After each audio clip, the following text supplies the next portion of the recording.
Hi there. I just wanted to talk a little bit about a book I'm reading called You Are the Placebo. I've been reading it now for a little bit. I read off and on, and I like the part in it that it talks about the aspect that basically what you think is what you are, and what you put out there, it comes back at you. When we have negative thoughts, fear, doubt, we are creating chemicals inside of our body and they kind of become addictive, so we keep replaying it. Think about it.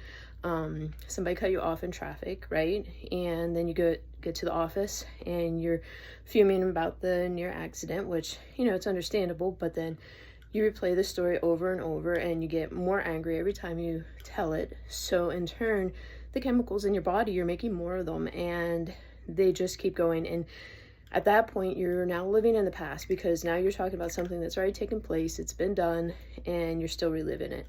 So when we do this, we're making it so that our bodies can't actually create new chemicals, can't heal. He talks about the aspect that at one point, this type of a trigger was a good thing because like you were outrunning an animal, you were battling a gladiator, and your body had to respond to that threat. And nowadays we basically live in flight or fight all the time, and our bodies are making chemicals based on our external world around us.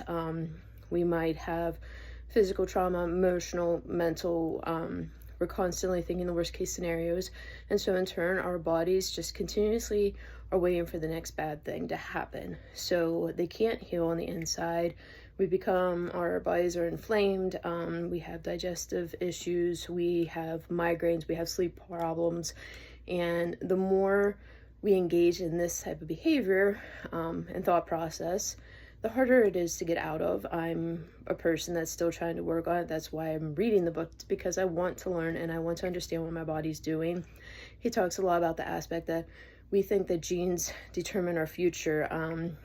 Grandma and Pap had cancer, they had diabetes, they had heart disease, so therefore you are destined to have it too. But it's not the case. There's so many genes inside of us, and they have an on-off switch. That's what he talks about, and there's research to back it. It's fascinating. Look into it. But the more we feed into certain things, the more those switches we're turning on and turning other ones off. Right now, being in fight or flight, we are turning on ones that will eventually cause sickness. But the more we can find a balance and live in the here and now versus in the past, then we can work on our genes to switch them on in a positive way. The ones that keep us healthy, the ones that keep us mindful, the ones that keep us here long term. So I have no affiliation with this author. It's Dr. Joe Dispenza. He's got Instagram, he's got YouTube. Again, I'm reading You're the Placebo. I read another book. I'm going to read all of his books by the time I'm done because I agree with what he's saying, and I just wanted to put this information out there because maybe there's other people out there that will agree too, and maybe it'll help you the way it's helping me. So hopefully you enjoyed this.